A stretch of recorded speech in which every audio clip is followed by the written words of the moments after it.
with it. It says this. I will trust in the Lord all my days. All my days. I will trust in the Lord all my days. All my days. I will be satisfied with you. Come on, don't stop clapping. Yep. I will be satisfied with you. Yeah. I will be satisfied with you. I will be satisfied with you. Help us say it. Come on, say it. I will trust. I will trust in the Lord. In the Lord. All my days. All my days. All my days. All my days. I will trust. I will trust. Oh, in the Lord. All my days. All my days. All my days. I will be. I will be satisfied with you. Come on, sound like a few people in here know it. I will be satisfied with you. Come on, say it. Lift it up. I will be satisfied. Satisfied with you. Oh, I will be satisfied with you. Come on, say I will be. I will be satisfied with you. Yeah, whatever you lead me, Lord, I'll go. I'll satisfied with you. Whatever you tell me, I will do. Satisfied with you. Oh, I'll be satisfied with you. Satisfied with you. Yeah, say. And where you lead, I'll go. Yeah. I hear you. Yeah. I will trust your word. Oh, you have complete control. Hey, Lord, I will be satisfied with you. Oh, where you lead, I'll go. Lead, I'll go. Hey, that's it. See, I will trust your word. I will trust your word. Hey, see, you have complete control. Complete control. Say, I will be satisfied with you. Let's do it again. Say, where you lead, I'll go. Lead, I'll go. Hey, yes, I will trust your word. Hey, you have complete control. Complete control. Say, I will be satisfied with you. Yeah, say, I will be satisfied with you. Hey, no matter what comes my way. Satisfied with you. I need some people to help me say, I will be satisfied with you. Hey, yes, Lord, I will be satisfied with you. Now come on, clap those hands. Everybody clap. Come on.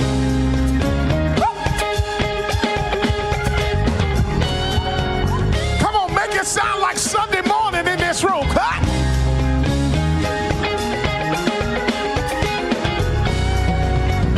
Come on, this is our declaration. Say, wherever you lead, Wherever you lead, I will be satisfied with you. And Lord, say, whatever you tell, Whatever you tell, I will be satisfied with you. Sing it again. Say, wherever you lead, Wherever you lead, hey, I will be satisfied with you. I need some satisfied in the room. Say, wherever you tell, Whatever you tell, I will be satisfied with you. Yeah, say, I will be satisfied with you. Anybody satisfied with his will? I will be Satisfied with you. Yeah, Lord, say, I will be Satisfied with you. I will be satisfied. Satisfied with you. Say, I will. be satisfied with you. Nobody can tell me otherwise. Satisfied with you. I'm satisfied with your love over my life. Satisfied with you. I will be satisfied. Satisfied with you. Say, I will. be satisfied with you. I will be satisfied with your mind. With you. Hey, how you see my future? I will be. Satisfied with you. I will be satisfied. Satisfied with you. I will. be satisfied with you. Hey, yes, Lord. I will be. Satisfied with you. Hey, yes, I will. Yes, I will. Satisfied with you. Yes, I will. Yes, I will. Satisfied with you. Yes, I will. Yes, I will. Satisfied with you. I will be.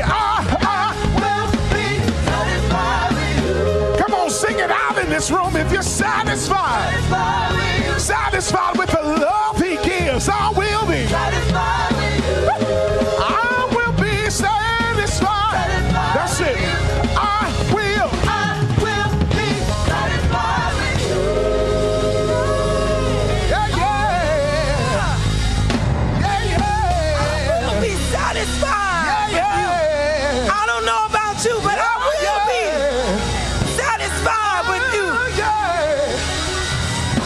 I'm sad. I want us to create an atmosphere where people can be disimpacted and feel like if I can't go nowhere else, I can go to the church.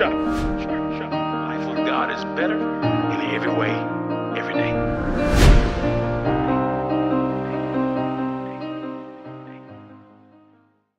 Well, good day, and this is the day the Lord hath made. We're here to rejoice and be glad in it. I want to welcome you back again to the Biblecast of the House of Hope Atlanta. What a privilege, what a blessing it is to have you here with us today. Your presence means the world to us, and I'm just thankful that you take a portion of your day to spend with us here.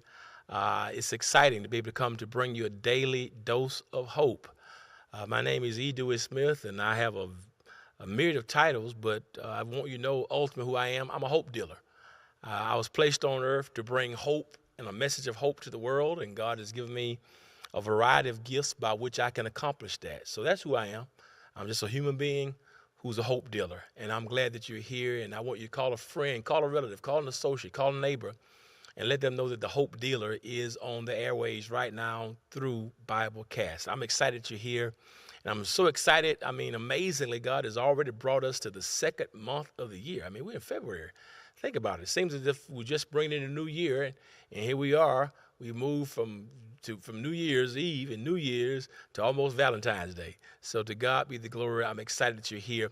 I'm also excited for those of you who have taken the 12 Steps to Better journey with us that we started officially this past Sunday. Our small groups met. My goodness. And listen, I mean, we had hundreds of people in the building for our first small group session, our equipping hour. My goodness. And we had thousands of people online connecting with us. And I'm excited. And I want you to know that it's not too late for you to connect if you so desire. If you want to get more information on our 12 Steps to Better spiritual growth journey that we're taking this entire year of 2025, you can go to our website, hohatl.org, and click the link where it says 12 Steps to Better.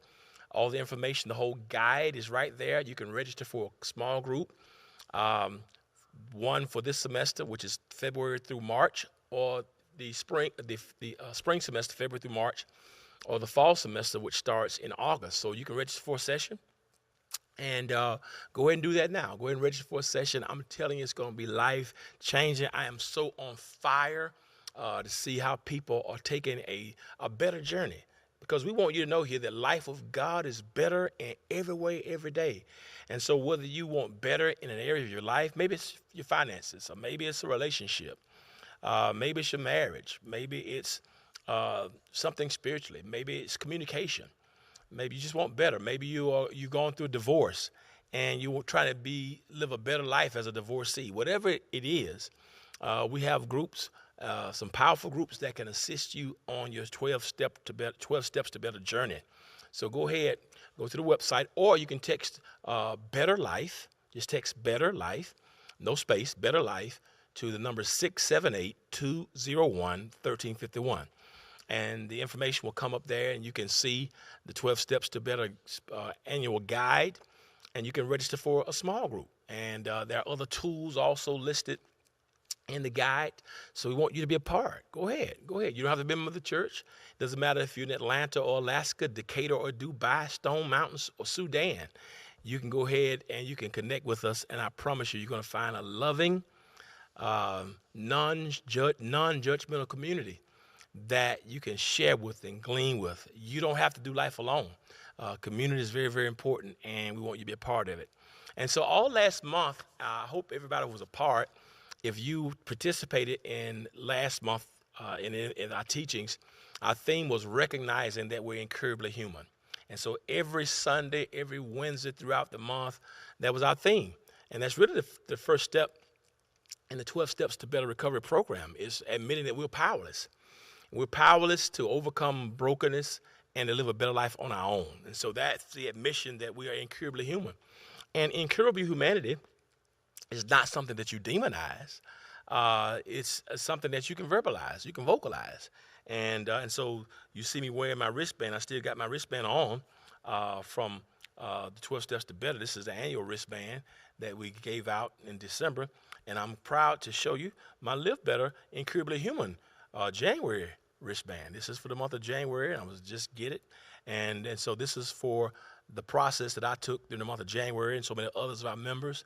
And I want to encourage you that if you were a part and you did not fill out your January assessment on recognizing that we're incurably human, it's on the website. I want you to go ahead and fill out that assessment. If you didn't listen to the messages or the Bible studies, everything is on our YouTube channel. And you can go to the YouTube channel and check out every week. You can check out the message on Sundays and Wednesdays, and you can catch up with us because everything's right there. So even though you missed it, you can go back in. It's archived. And so I want you to go through January every Sunday, listen to every week, and then I want you to come and take that assessment. And assessment is on the website, and it is your January assessment. I want you to do that. And so you can be reflective and introspective. This is your journey. And so we can teach, but we need you to take part. And so each month, I want you to complete that assessment in terms of how you felt about it. So we did that last month, recognizing that we're incurably human. That was January. Well, February, we're here. And our second step in our 12-step to better journey, the second step is seek a higher power. And of course, that's also the second step in most recovery programs, whether it be Narcotics Anonymous or Alcoholics Anonymous, is the understanding that we need a higher power. Now, in NA or in AA, a higher power can be anything. But because I'm a Christian and because I'm a person of faith, I believe that God is that higher power. And so for me, you and I can't live a better life. For me, you and I cannot get over brokenness by ourselves unless we seek a higher power. And I really could have called it the higher power, because that could be anything that people call a higher power, but there's one ultimate higher power, and we think that is God. And so often we think that God is beyond the stars in our lives. This month's conversation is about the vastness and the nearness of God. To get better, we need the higher power of God. You know, last month I preached a message from Psalm 8 when David says, "O Lord, our Lord, how excellent is thy name in all the earth." And he says, "When I consider the moon and the stars, the work of thy hands, the work of thy fingers, which thou hast ordained, what is man that thou art mindful of him?" That was the first week. And if you missed that, go back and get it. Go back and listen to it. And we talked about it was called a holy God and a human being. If you missed that message, go to the House of Hope Atlanta YouTube channel and watch the message, A Holy God and a Human Being. And in that message, we talked about the vastness of God and how God is transcendent. That's what the psalmist says. When I look at the sun, the moon, which thou hast ordained, what is man? He talked about the vastness of creation and talked about how the sun is 400 times away from the moon, right? But yet they appear to be the same size. I just gave you a lot of stats about what Thomas Aquinas, that theologian, called intelligent design, and how when people ask for proofs of the existence of God, Thomas Aquinas, the old ancient philosopher, talked about what he called in theology the cosmological argument. That's just a big word for cosmos, or the earth itself, or the world itself. And Thomas Aquinas put it this way: if you just look at the constellations, the solar system, the lunar system, the moon, the stars, if you think about that there are more grains of sand, right? When you think about the grains of sand on the beach, right? If you go to the Caribbean or Florida, if you go to the Pacific or the Indian Ocean, right? And you pick up a handful of sand, I want you to think about this. If you got every beach on earth and picked up the sand, there are more stars in heaven. There are more stars in the constellations than the grains of sand in every beach on earth combined. Who did that? You think about 4/5 of the earth's surface is water. 90% of the human body 75 to 90% of water. There has to be a God. That's what we call the cosmological argument.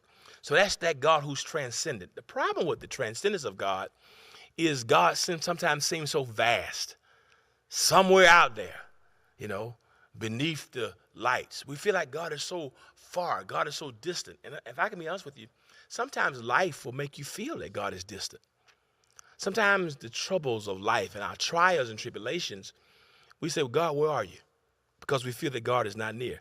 And when you think about this, God says, my ways are not your ways. That's Isaiah 55, 8 through 9. My thoughts are not your thought. If you look at a scale, if you use a 450 centimeter, a 15-foot piece paper string, each centimeter equals 10 million years. All right? If you got a 15-foot piece of paper string, each centimeter would be the equivalent to 10 million years. Our human history would only occupy the last 0.03 centimeters. Think about that.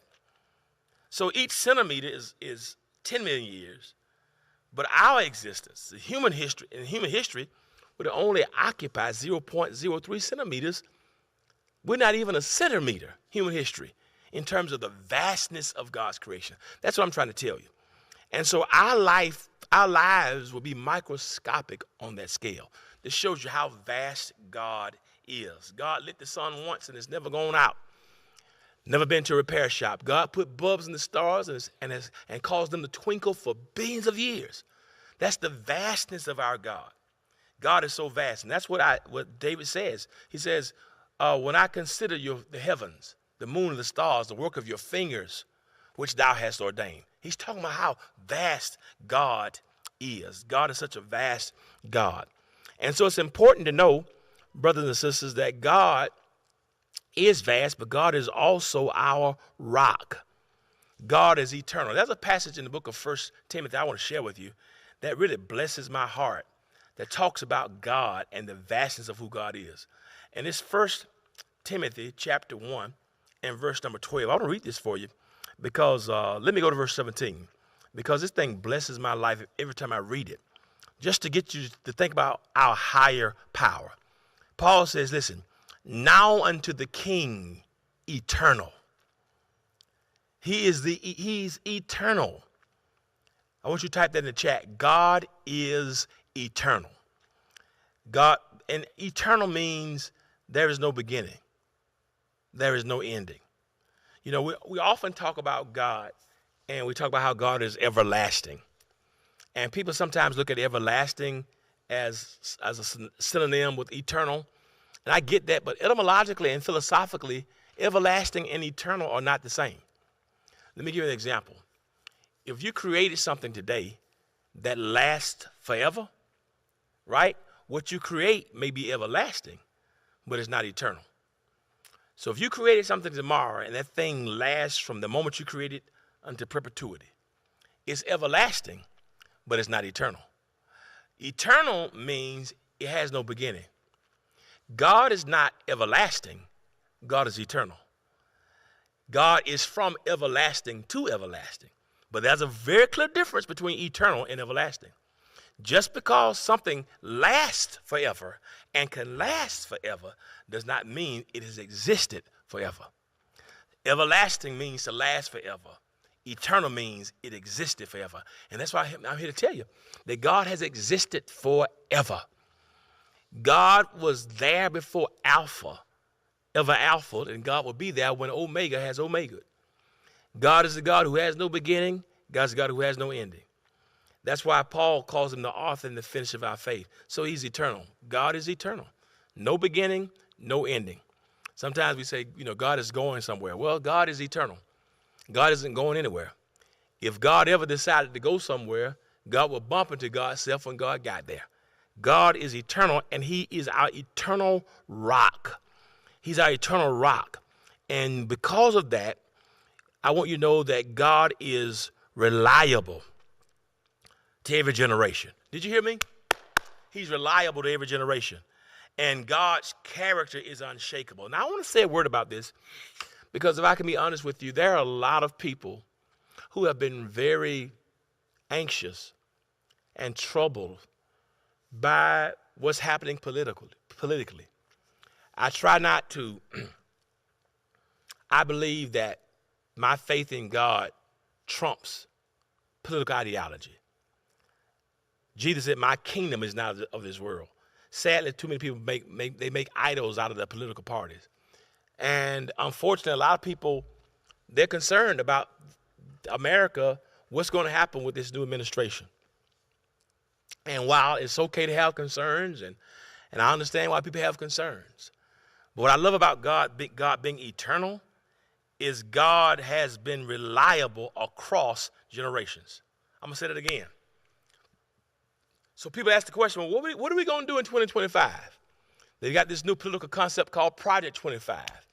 We've seen the last couple of days about civil rights being rolled back, and we saw last week about the Tuskegee Airmen, about even those historic stories by being Black History Month, that they were going to exclude that Black history, and people talking about DEI and getting rid of Black history. In the state of Florida, if a person said they're uncomfortable with Black history or something about Martin King or Rosa Parks, then they could stop people from teaching it. And so there's an elimination of the history of minorities in this country, and it's concerning to a lot of people. It's concerning them to me.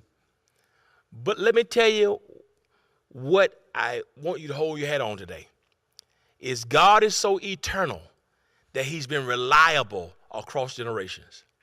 And the same way our ancestors in the past depended on God, your grandmother, your great-grandmother, who didn't enjoy the modern technology and modern conveniences that we now enjoy.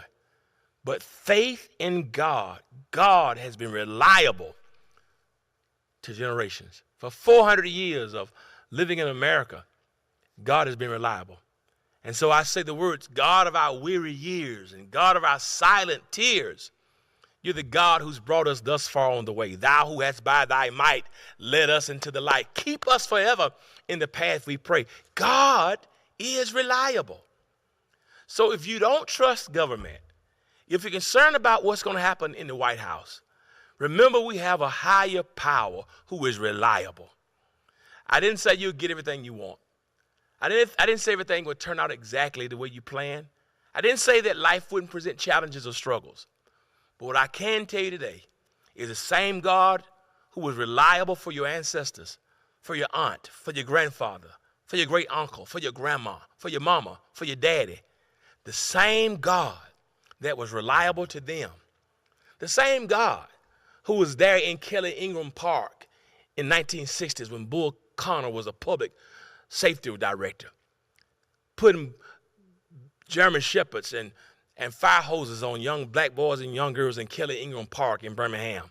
The same God who brought them through that is the same God who's reliable now. The same God who's with John Lewis on the Edmund Pettus Bridge on Bloody Sunday, that even when they struggled and endured difficulty, the Civil Rights Movement came as a result. The Voting Rights Act, the same God who was in Montgomery when Dr. King pastored the Dexter Avenue Baptist Church and his house was bombed. But somehow God allowed a shelter and the angels to protect him. The same God who was there then is the same God who is here now. And I'm here to tell you, the same God who was there then is going to be in your life right now. And so, yes, God is vast, but God is relatable. I want you to type that in the chat. God is going to be present in my life. I want you to type that God is eternal, that God will provide for me. So he's our eternal rock. He's unchanging. His character is unshakable. All right? And our foundation is certain.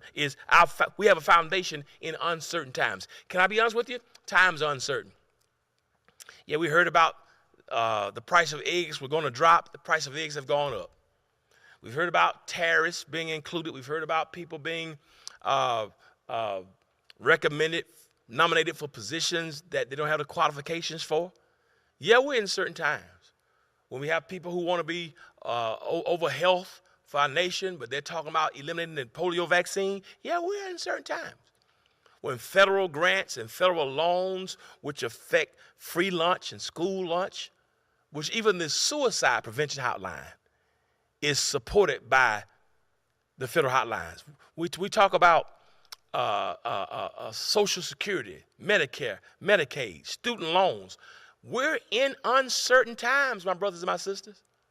But can I tell you something? Our foundation is certain. We have a foundation even in uncertain times. Because at the end of the day, regardless of who lives at 1600 Pennsylvania Avenue, we have another who doesn't live at 1600 Pennsylvania Avenue. Heaven is his throne. The earth is his footstool. Yeah, we have one, Pennsylvania Avenue. Yeah, with 100 senators and 435 members of the House of Representatives. But he only has 2 consecutive terms. But we have a God who is from everlasting to everlasting, whose sweep is eternal. And so our foundation is certain. Do you know what your foundation is? You better be sure that you have a foundation in these times. That if you want a better life, if you want to get over brokenness, you need a foundation that's beyond your bank account, beyond your relationships, beyond your networks, beyond your net worth. You need a foundation. You better be sure that your anchor holds and is holding something that is solid. So we can find stability even in God's unchanging character. Now, can I be honest with you? Don't find your stability in the character or personality of your boo or your bae. Because let me tell you, your boo or your bae, your loved one, I know she's fine, I know he's handsome. But can I tell you something? Emotions can change at a drop of a dime. One minute they love you, the next minute they don't love you so much. But you can rely on the unchanging nature of God's character. Hymn we used to sing in the church, time is filled with swift transitions. That means things can change quickly. Time is filled with swift transitions. Not of earth unmoved can stand, but build your hopes on things that are eternal and hold to God's unchanging hand. My brother, my sister, let me encourage you to hold on to the unchanging nature of God's character. Number 2, let me tell you something else about our higher power. He's our eternal rock, but he's also called the Most High God. He's called El Elyon. Now that is understanding divine transcendence. It reveals God's supreme authority. God's thoughts and God's ways surpass human understanding. This is what God says in Isaiah 55:8-9. My thoughts are not like yours, and my ways are far beyond anything that you could imagine. So even when it's difficult in your life, and you're trying to figure out, Lord, why is this happening? Listen, 1,000 years in our sight are but as a day in the sight of God. There are some secret things that belong only to our God. You and I can't know and won't know everything. If we did, we wouldn't need God. We'd be like God. But when you go into the topsy-turvy nature of God, we have a God who is the Most High. He is the Most High God. He's El Elyon. He has supreme authority. Let me read this scripture for you again, 1 Timothy chapter 1. He says, now unto the King eternal, immortal, invisible, the only wise God. He's the only wise God, the only God that's wise. He has a plan that supersedes your plan. And sometimes some of us find difficulty because it doesn't make sense. We want our ways to match God's ways, but God has a plan. Can I tell you something? Even when it doesn't make sense, God is still in control. Even when it doesn't look good, it doesn't feel good. My brother, my sister, God is still in control. He is the Most High God. That's what Isaiah said. He says in Isaiah 6, in the year the King Uzziah died, I saw the Lord high and lifted up. And what we need in 2025 is not a high view of the political landscape, not a high view of the Republican, the Democratic, the Independent, the Green Party, or the Libertarian Party. What we need right now is a high view of God. And Isaiah said, when I saw him, he was high and lifted up, which means God is above my circumstances. God is above my situations. So do me a favor, my friend. Listen carefully. Yes, life is uncertain. Yes, we can experience pain. We can experience pain. My friend, yes, life is uncertain. Yes, we can experience pain. Yes, we can have difficulty. But do me a favor. Stop telling God how big your problems are and start telling your problems how big God is. God is the Most High. He's El Elyon. El Elyon is higher than divorce. El Elyon is higher than addictive behaviors. El Elyon is higher than a relationship that seemingly won't reconcile.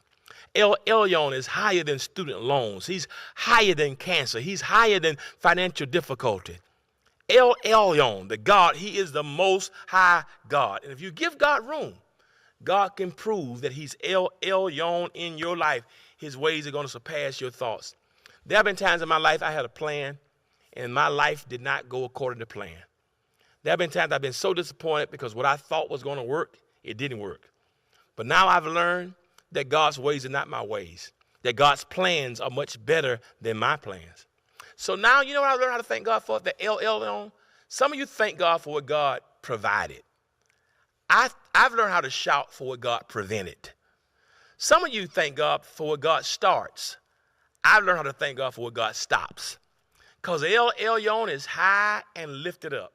And if I had gotten some of the things in my plans that I wanted, I wouldn't be here talking to you.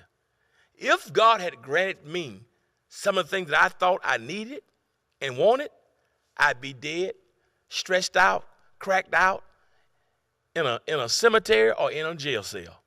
But I'm grateful that El Elyon had plans and thoughts that were higher than mine. And even if you're frustrated so far in 2025, I want you to rest in the fact that he's El Elyon. He is the most high God, and his ways and thoughts surpass human understanding. So what do you do when I have a thought, but he's El Elyon? We've got to learn how to embrace that divine mystery. He's the only wise God. He's wise. You and I can be smart, but he's the only wise God. God knows what God is doing. I want you to type that in the chat. God knows what God is doing. So stop. You and I must embrace divine mystery, and we got to accept the limitations of human comprehension. Your thoughts, my thoughts are limited. What you know, what I know is limited. But he's El Elyon. There are no limitations in our God. No limitations in our God. And so what I've learned how to do is I've learned how to find peace in God's wisdom. You know, Paul Jones wrote a song many years ago, recorded in 1990 out of Houston, Texas, 35 years ago. It's hard to believe that song came out 35 years ago. And here are the lyrics to that song. I've had some good days. I've had some hills to climb. I've had some weary days and some sleepless nights. But when I look around and think things over, all of my good days outweigh my bad days. I won't complain. And here's what he says in that second stanza. Sometimes the clouds hang low. I can hardly see the road. But I ask the question, Lord, why so much pain? He says, but he knows what's best for me. And I want you to know that although our weary eyes can't always see it, God knows what's best for us. In 2025, I want you to take consolation and take comfort in the fact, find peace in the fact that he is the only wise God. Not only that, he's also our personal redeemer. That's the bridge between vastness and nearness, that he is our personal redeemer, that he's the intimate God, that he's personally involved. There's an intimate role in our redemption. He's Jireh. Now unto him, he's the King eternal, immortal, invisible. He's the only wise God. You have an invisible presence. Sometimes we call him in theology the mysterium tremendum, that God is ever present in our lives. God is a very present help in a time of trouble. So yes, God is vast, but God is also near. He's near us. The Holy Spirit lives on the inside. Jesus Christ came to the world and they called his name Emmanuel, God with us. So yes, God is transcendent, but God is also immanent. He walks with us daily. He lives. God is near you. Even when you can't feel him, God is present. He's a personal redeemer. He's a personal redeemer, and God will redeem you out of any situation. And so I want you to know today that God is intimately involved. That's why the psalmist said, let the redeemed of the Lord say so, whom he hath redeemed from the hand of the enemy. And guess what? You and I have been redeemed because God is our higher power. He's the Most High. That's El Elyon. He is our eternal rock, not everlasting. He is from everlasting to everlasting, but God is eternal. But he's also our personal redeemer. So if you want better in 25, try this higher power. If there's a brokenness that you're experiencing and you need redemption, there's nobody like my God. Listen, nobody like my God. There's none like him. I searched all over, couldn't find nobody. Looked high and low, still couldn't find nobody. There's nobody greater than our God. And so I want you to ask yourself these questions. How does understanding God's vastness enhance my faith? Number two, in what ways have you experienced God's nearness? Be honest. There have been times when God felt so far away in my life, but there have been times when God felt so close. I want you to talk about that. In what ways did God feel distant and vast in your life, disconnected from you? But also, don't just focus on the vastness, but in what ways have you experienced God's nearness? Thirdly, how can we balance viewing God as both transcendent and immanent? How do you balance the God who's up there, out there, but the God who's also present in our lives? And so, my brother, my sister, there are three major things I want you to focus on today in terms of this higher power. God, El Elyon, he's the eternal rock. God, he's the most high. God, the personal redeemer. 1 Timothy 1:17, now unto the King, eternal. We talked about that. Immortal. Immortal means he's not subject to die. He can't die. You look at the other gods of this world, many mortals who've been made God, they had an expiration date, but not God. God is not dead. Years ago, the German theologian Friedrich Nietzsche posited a work entitled "If God is Dead." That was Friedrich Nietzsche. God is dead. Well, 1 Timothy 1:17 says, now unto the King, he is eternal. He's immortal. Mortal means death. Immortal means not subject to die. God, I'm sorry, Nietzsche, God is not dead. Many people kept leaving here saying, Nietzsche said God is dead. Well, let me say it to you like this. If God is dead, what makes the flowers bloom? If God is dead, what makes summer come in June? If God is dead, who listens and who answers prayer? I'm glad I know he lives. He lives. He lives. Listen, if God is dead, who can mend a broken heart? If God is dead, what keeps night and day apart? If God is dead, who can show me where his body lies? I'm glad I know he lives. I can see him moving in the trees, in the leaves. I can see him shining through the stars that shine so bright. If God is dead, what makes my life worth living? My brother, my sister, I'm glad I know he lives. He's a higher power. He's ever present, and he'll get you through 25. And if you will surrender and seek this higher power, you can have the refrain that life with God is better in every way, every day. No, Friedrich Nietzsche, God is not dead. God is transcendent, God is immanent, and God is a very present help in the time of trouble. So he is the King, eternal, invisible. That means God is working when you can't even see him. Present in your life. Now unto him, give him the glory and the honor. Listen, if you want to meet this King today, you can meet him through his son, Jesus. There's nobody who can connect you. He says, I'm the way, the truth, and the life. And through Jesus Christ, we can have a relationship with God, and God can become Father. If you've never accepted Christ as the Lord of your life, and you want an intimate walk with God, I want you to get your phone and text the word salvation to the number 678-201-1351. Or maybe you need community. You want to be a part of our 12 Steps to Better Spiritual Growth Journey this year. You can text, you want to be a part of our church family. You can text the word connect to 678-201-1351. Or if you just want somebody to pray with you, text the word salvation to 678-201-1351.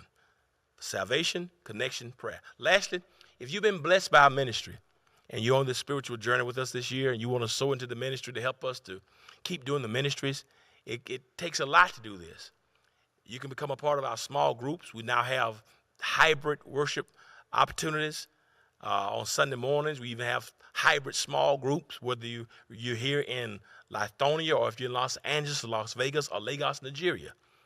You can be a part where you can stream our small groups every week. You can be a part of that.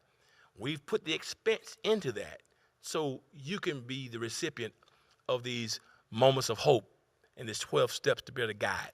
So help us to save more souls. Help us to reach more people for the lost. And if you want to do that, you can help us by sowing into the ministry. Help us to help others make a decision for God. And so you can give today by text to give, by Zelle, by Cash App, through PayPal. If you're watching through the website and you want to give through the website, you can click the giving link and follow the prompts accordingly. Or if you want to give to the P.O. Box, our P.O. Box is P.O. Box 361-499, Decatur, Georgia 30036. Again, P.O. Box 361-499, Decatur, Georgia 30036.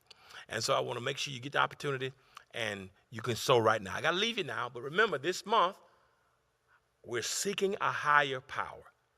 The only way to live a better life in 2025, the only way to get over the broken areas of our lives is that you have this higher power that you sought in your life. Put God first today. I got to leave you now, but as always, remember this. Life with God is better in every way, every day. Be blessed. See you.